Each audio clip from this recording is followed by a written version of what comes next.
A very good morning to all students. Once again, we are coming to introduce our class 11th accountancy. As you know very well, in the last few classes we discussed the very important topic, that is a subsidiary book.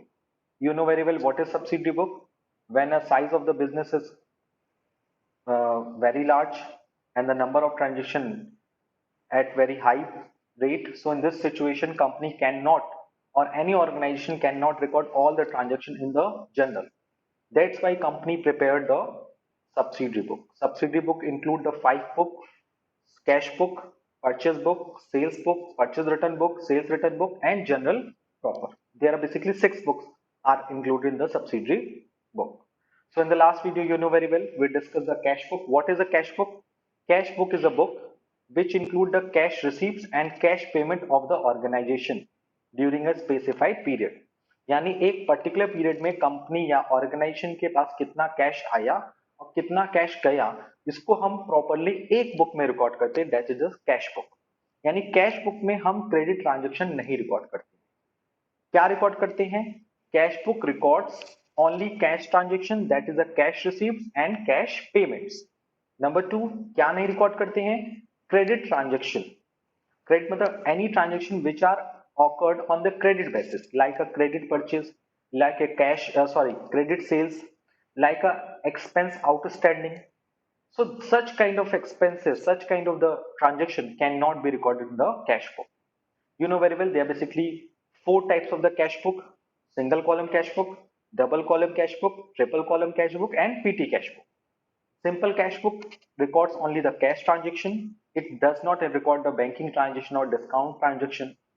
Double column cash book is a cash book which include the at least two side of the cash transaction, that is a cash transaction, discount transaction, bank transaction, discount transaction, as well as the cash transaction as well as the banking transaction. So there are basically three types of the double column cash book. But इसमें आपको सिर्फ एक ही cash book बननी है, that is a double column cash book having cash and bank column. Number third is a triple column cash book. It is a cash book which record the cash transaction, banking transaction, and transaction related to the discount, either is a received or allowed. This cash book is not included in your syllabus. And number uh, number fourth is a PT cash book. PT cash book is a cash book which record the all the all the PT expenses, small expenses which are highly recurring nature, which have a highly recurring nature. मतलब कुछ expense ऐसे होते हैं जो इतने ज्यादा होते हैं, इतने बार बार होते हैं कि उनको उनको बार बार रिकॉर्ड करना पॉसिबल नहीं होता है. इसलिए दैट्स व्हाई उनके लिए एक अलग से बुक बनाई जाती है, that is a PT cash book. So it will be known as the PT cash book. PT cash book is a cash book which record the small payments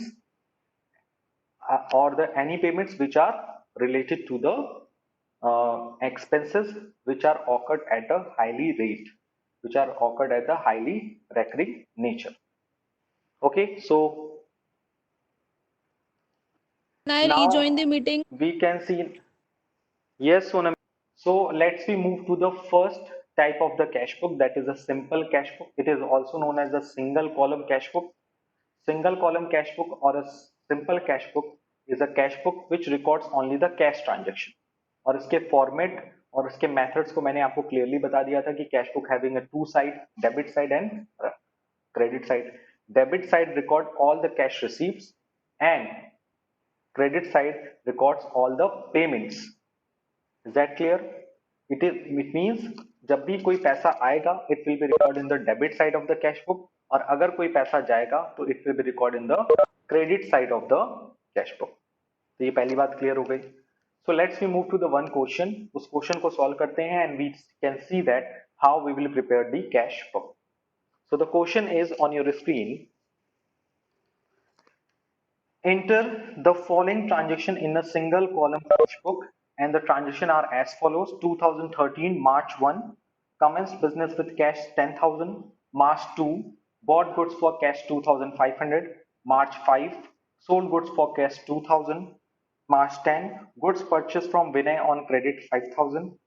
March 13, paid to Vinay 3,500. March 15 also cash sales 4,000. March 18 purchase furniture of office 3,000. paid wages 190 and rent 200, receive commission 300, withdraw for personal purpose that is a 500 and paid salaries 450. So all these transaction, इन सारे transaction की help से we have to prepare the single column cash book. So जब भी आपसे question में पूछे कि आप सिंगल कॉलम कैश बुक बनाओ, so first of all you have to prepare the format of the cash book. यानी सबसे पहले आपको क्या बनाना पड़ेगा, cash book of format. So let's we move to the solution. The format of the cash book are as follows. First of all हम लोग क्या लिखेंगे, टॉप में नेम लिखेंगे, सिंगल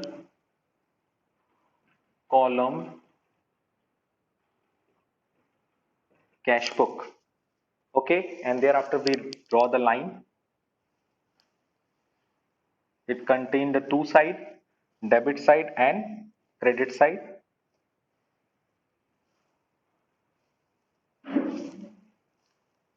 Okay,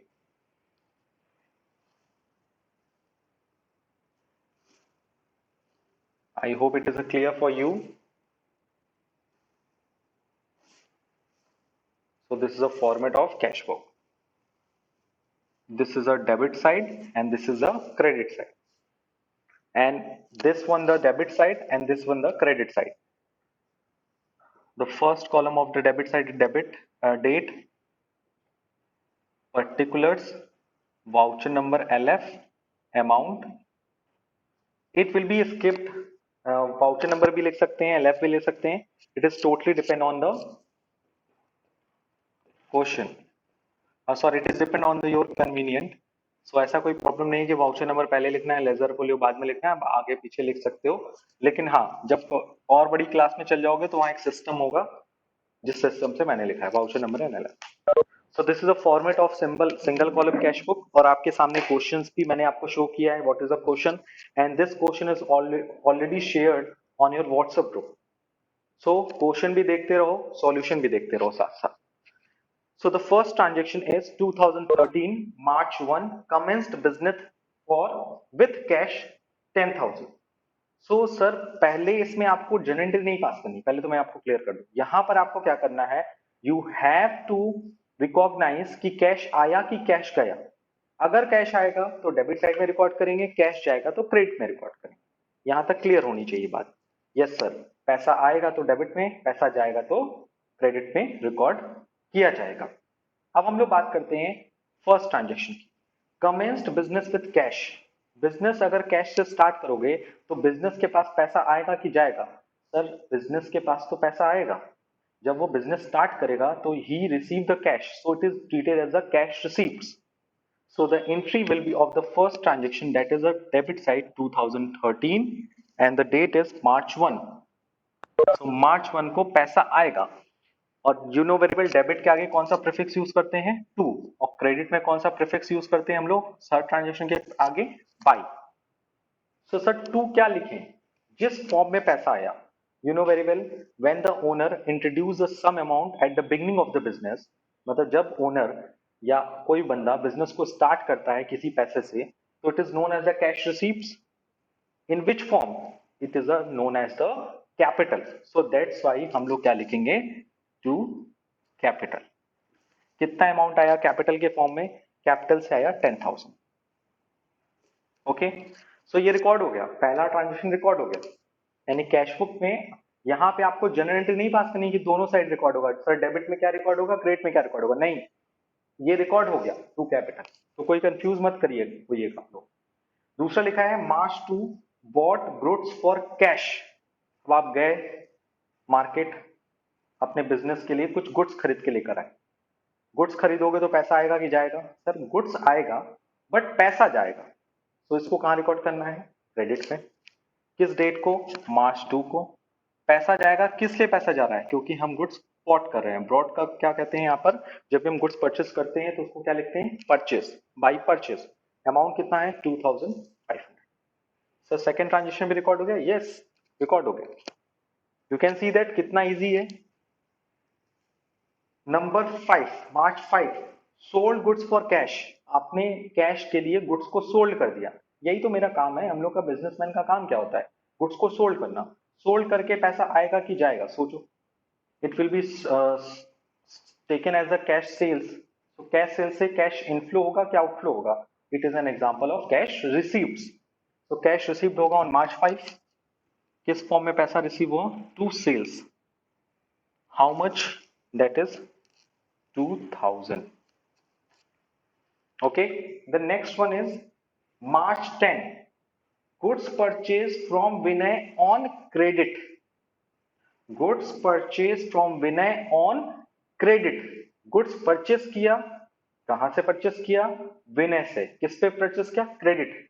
क्रेडिट वर्ड आ गया, क्रेडिट पे खरीदा। सोचो, think sir, credit transaction are not recorded in the cash book. Credit transaction को हम कैश बुक में रिकॉर्ड नहीं करते हैं, तो उसको स्किप कर देंगे, इसको हम इसमें रिकॉर्ड ही नहीं करेंगे, बिकॉज कैश बुक में हम सिर्फ कैश रिसीव्स और कैश पेमेंट को रिकॉर्ड करते हैं, क्रेडिट ट्रांजेक्शन को रिकॉर्ड नहीं करते हैं। उसके बाद लिखा है March 13, paid to Vinay. March 15, paid to Vinay. So think again, paid to Vinay. Suppose Vinay यही खड़ा है, मैंने उसको दिया, पे किया, तो जेब में से पैसा गया ना, तो it is a cash payments. Which date? March 15. Who is a receiver? Vinay. So Vinay को हमने दिया, कितना रुपए दिया? That is a 3500.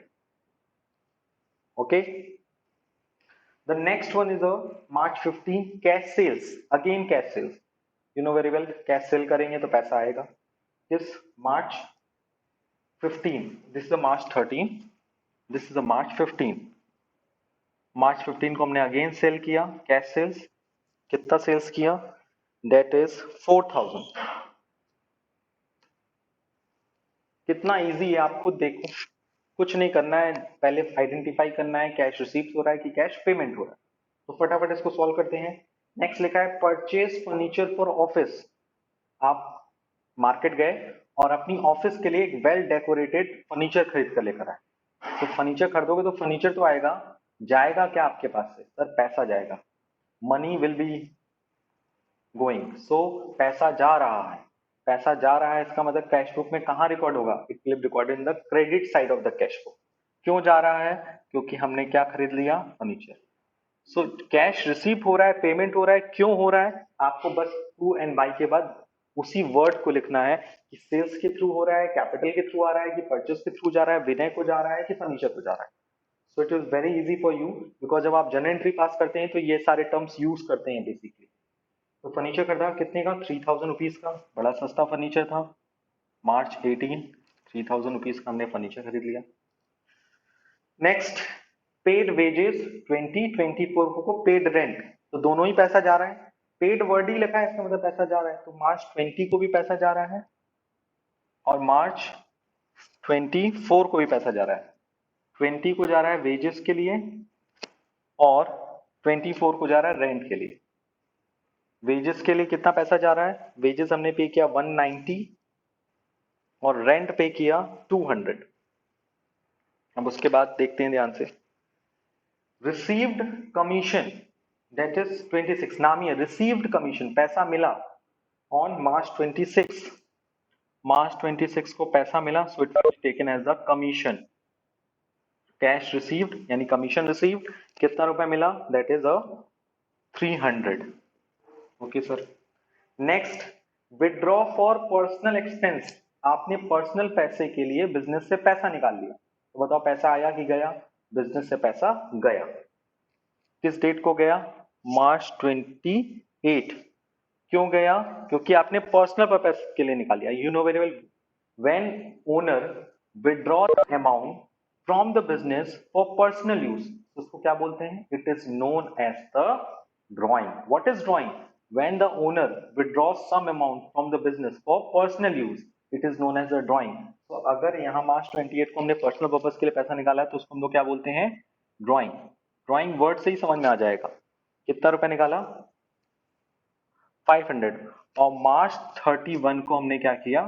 सैलरी पे किया, the last transaction of the month. March 31, that is a paid salary.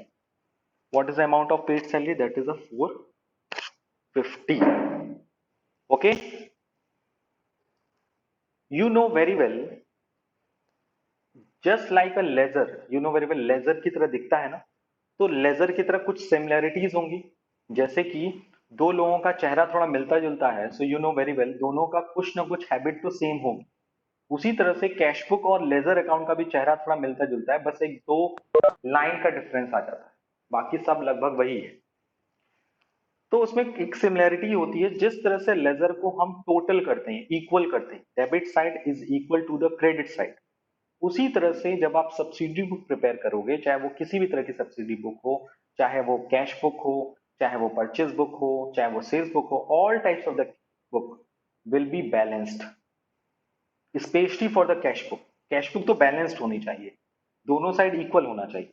But you can see that, अगर आप देखो तो आपने during the month of March total receipt कितना किया है, आपने रिसिप्ट कितना किया है, 10,000, 12,000, 16,000, 16,300, एंड टोटल पेमेंट्स कितना किया है during the month of March, आपने पेमेंट्स कितना किया है, 3, 2, 5, 6,000, 9,000, 9,700, 10,150, 10,150, 190, that is 10,340. I hope I am correct. 3, 2, 5 and 6, 9, 9,700, 4, 11, 11, 150, एक बार मैं इसको काउंट कर लेता हूँ, 6, 3, 9, 9,000 तो यही हो गया, ठीक।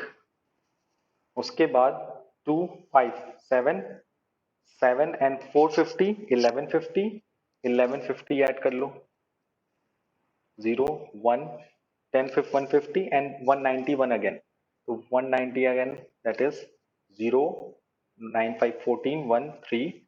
Yes, it is correct. So receipt is 16,300, payment is 10,340. इधर कम पड़ रहा है सर, इधर कम पड़ रहा है, जिधर कम पड़ता है उधर क्या लिखते हैं, बाई बैलेंस सीडी। किस डेट को लिखेंगे, at the end of the month, at the end of the year. यहाँ तो मंथ की बात हो रही है, मार्च में सारा ट्रांजेक्शन है, तो मार्च की एंड डेट क्या होगी, 31, बैलेंस कितना आएगा, the difference between debit and credit side, debit में कितना आ रहा है 16,300, क्रेडिट में कितना आ रहा है 10,340, so the difference will be a 6, that is a 9, 5,960. I will check it. Yes, my answer is correct, 5,960. So your cash book will be equaled. Last में देखो कैसे बंद कर रहे हैं, ऐसे ही आपको बंद करना है, 16,300 इधर भी, 16,300 इधर भी, और your answer will be a by balance CD. So I hope it is clear for you how we will prepare the simple cash book from the given question. हमने आपको एक क्वेश्चन शो किया, उस क्वेश्चन की help से हम लोगों ने कैश बुक प्रिपेयर किया। After recording all the transaction in the cash book, thereafter we get the total from both side, debit का टोटल, क्रेडिट का टोटल। क्रेडिट का टोटल कम है तो क्रेडिट का टोटल कितना कम है, डिफरेंस कितना आया 5,960, इसका मतलब मेरे पास पैसा कितना आया 16,300। आप थोड़ा इंटरप्रेट करो, कैश रिसीव कितना हुआ 16,300, कैश पेमेंट्स कितना हुआ 10,340, इसका मतलब अभी आपके पास कितना कैश बचा हुआ है 5,960 rupees, and this will be taken as the closing balance of the March month, and यही बन जाएगा आपका नेक्स्ट मंथ का opening. You know very well, previous year का क्लोजिंग इस साल का क्या होगा, ओपनिंग होगा, उसी तरह से प्रीवियस मंथ का क्लोजिंग इस मंथ का क्या होगा, आपका ओपनिंग होगा। Is that clear? Is there any problem from your side? So please ask me. Okay, after discussing the single column cash book, let's we move to the next type of the cash book, that is a double column cash book having cash and bank column. So please note down the important points related to the double column cash book. So the next topic is double column cash book having cash and bank column, यानी कैसी cash book जिसमें हम क्या करेंगे, cash और bank column को include करेंगे। तो पहले बताइए सर इसका मतलब क्या है कि सर इसमें 2 कॉलम होंगे? यस। जैसे अभी आपने सिंपल कॉलम कैश बुक देखी, सिंगल कॉलम कैश बुक, उसमें सिर्फ अमाउंट का एक कॉलम था। इसमें कितने कॉलम होंगे? 2 कॉलम्स होंगे। So what is double column cash book having cash and bank column? Such type of cash book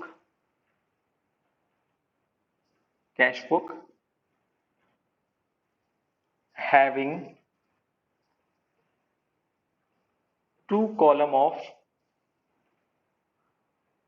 amount on each side, on each side, that is debit and credit. Each side having 2 column of amount on each side of cash book. यानी कि double column cash book कैसी cash book होती है? जिसमें 2 column होते हैं amount के, दोनों साइड, डेबिट साइड में भी 2 कॉलम होते हैं, क्रेडिट साइड में भी 2 कॉलम होते हैं। और कितने कॉलम होंगे? हमें कौन सा पढ़ना है? कैश और बैंक। तो कैश कॉलम भी होगा और बैंक कॉलम भी होगा। तो सर इसका फॉर्मेट बता दीजिए। तो फॉर्मेट में आप लिखोगे सबसे पहले double column cash book, top में लिखोगे। फॉर्मेट मैं बताने जा रहा हूं, what is the format of double column cash book having cash and bank column, क्योंकि बाकी कुछ तो पढ़ना नहीं है आपको, यही पढ़ना है। तो पहले आप हेडिंग लिख दोगे डबल कॉलम कैश बुक, उसके बाद 2 अमाउंट कॉलम, 2 ठो useless column that is a voucher number and LF, उसके बाद पर्टिकुलर्स एंड उसके बाद डेट। इधर आते हैं राइट हैंड साइड में date, particulars, LF amount debit, LF voucher number amount debit, और अमाउंट के कितने column? 2। So this is a date, particulars, LF, voucher number. First column is a bank cash, second column is a bank. On the credit side, date, particulars, LF, voucher number, cash and bank. Okay? Sir इसमें 2 column amount का है, कैसे record करेंगे? सब easy है, कोई ज्यादा दिक्कत की बात नहीं है। कॉलम आपने देख लिया, डेबिट में भी 2 कॉलम है अमाउंट के और क्रेडिट में भी। अमाउंट मतलब ये, इसमें कैश ट्रांजेक्शन में रिकॉर्ड होगा, क्योंकि यू नो वेरी वेल आज का जो एज है वो लगभग डिजिटल एज है। तो उसमें बिजनेसमैन जो होते हैं जनरली मैक्सिमम ट्रांजेक्शन बैंक्स की हेल्प से करते हैं, चेक्स की हेल्प से करते हैं। सो चेक मिलता भी उनको, चेक से पेमेंट भी करते हैं।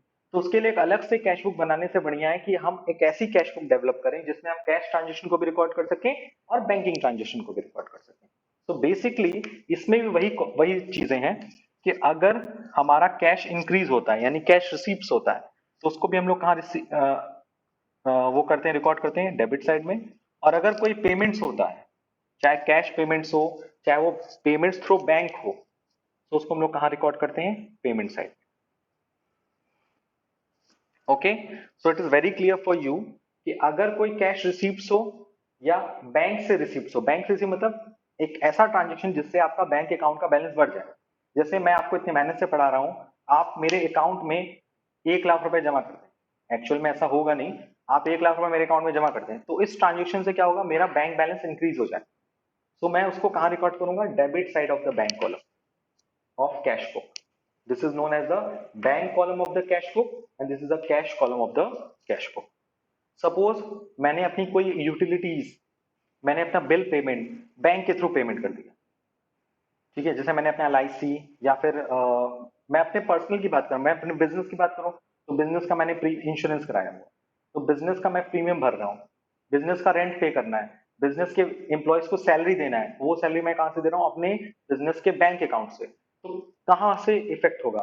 क्रेडिट साइड ऑफ बैंक से होगा, क्योंकि कैश कॉलम को आप बेटर जानते हैं सिंगल कॉलम कैश से, कि अगर हम कैश ट्रांजेक्शन करेंगे so it will be taken as the cash receipt and cash payment. अगर हम कोई बैंकिंग ट्रांजेक्शन करेंगे तो कहां होगा? होगा। और ये चीजें मैंने आपको क्लियरली बैंकिंग ट्रांजेक्शन में बताया हुआ है, इसलिए मैं थोड़ा सा यहाँ रिवाइज करूंगा और कुछ इंपॉर्टेंट पॉइंट बताऊंगा। सो प्लीज सब लोग बहुत ही ध्यान से देखना, क्योंकि अभी जो मैं बताने जा रहा हूं it is very important adjustment of the double column cash book. Okay मैं इसी में बता देता हूं पहले तो आपको एक चीज मैं बता देता हूं, it is a very important for you. Suppose question में कोई ओपनिंग बैलेंस इज गिवन, जैसे cash in hand, cash at bank. अगर क्वेश्चन में दिया हो कैश इन हैंड या कैश एट बैंक, ठीक, so it will be taken as the to balance BD, cash column and bank column. बहुत ही ध्यान से, और उसको लिखना नहीं है, आपको अपने माइंड में लिखना है। ये ऐसी चीजें हैं जो आपको बताई नहीं जा सकती, लिखवाई नहीं जा सकती, ये चीजें भी समझी जा सकती। सपोज अगर क्वेश्चन में is there any cash in hand and cash at bank, तो कैश इन हैंड का मतलब है हमारे पास कैश कितना शुरू में अवेलेबल है, और कैश एट बैंक का मतलब है बैंक में कितना अवेलेबल है। पहले पॉइंट क्लियर हो गया। दूसरी बात हम लोग बात करते हैं, एक सिचुएशन ये है कि cash in hand they they.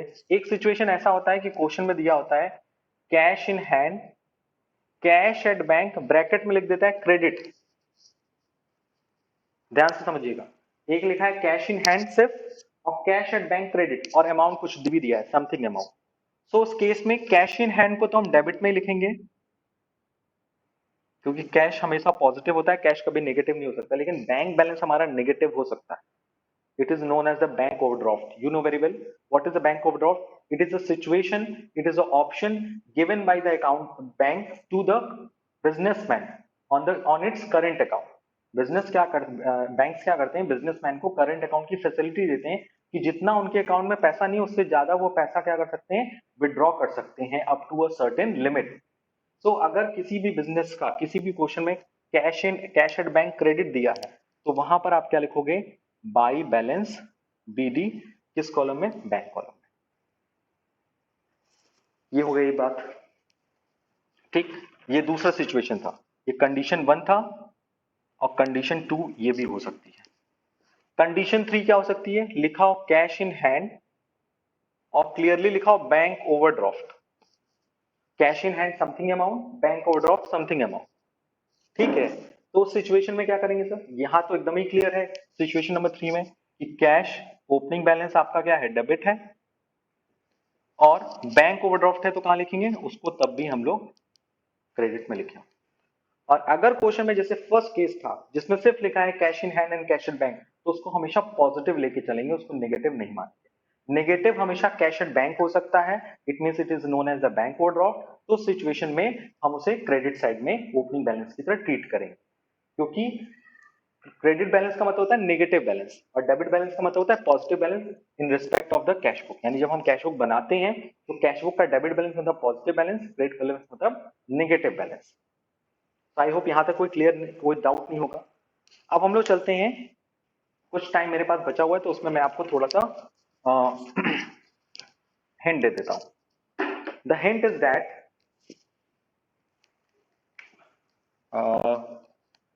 Suppose आपने कोई पेमेंट किया, payment made through cheque. So you know very well, अगर आपने कोई पेमेंट किया चेक के थ्रू, so it will be recorded in the credit side of cash book bank column. याद रखिएगा, अगर आपने कोई भी पेमेंट किया चेक के थ्रू, तो उसे हम लोग कहां रिकॉर्ड करेंगे, कैश बुक के बैंक कॉलम में क्रेडिट साइड में रिकॉर्ड करेंगे। यानी किधर रिकॉर्ड करेंगे, बाई पेमेंट बैंक कॉलम। कोई भी पेमेंट किया चेक के थ्रू, कोई एक्सपेंस पे किया, तो चेक के थ्रू आप बैंक कॉलम में लिखोगे। और इसी तरह से पेमेंट रिसीव्ड थ्रू चेक, तो उसे आप ऐसा नहीं कि जाकर बैंक कॉलम में डेबिट कर दोगे, नहीं। चेक जब तक बैंक में सबमिट नहीं हो जाएगा तब तक आप उसको डेबिट साइड में कैश बुक के प्लेस नहीं करोगे बैंक कॉलम। बैंक कॉलम में चेक रिसीव्ड तब जाकर बैंक में डेबिट होता है, जब तक वो बैंक में सबमिट ना हो जाए। तो कुछ इंपॉर्टेंट मैंने आपको एडजस्टमेंट बता दिया है डबल कॉलम कैश बुक में। बुक भी पढ़िए आप लोग, बुक में बहुत सारी चीजें ऑलरेडी गिवन है, बहुत सारे एडजस्टमेंट, और हम लोग नेक्स्ट क्लास में और डिटेल में डिस्कशन करेंगे, क्योंकि रीजन क्या है, it is a very important topic as well as very complicated topic. That's why we have a sufficient time, क्योंकि इसमें सबसे इंपॉर्टेंट होती है that is a contra entry, just like a game, you know very well what contra entry, that is a contra game. तो Contra entries होती है। तो Contra entries क्या होती हैं?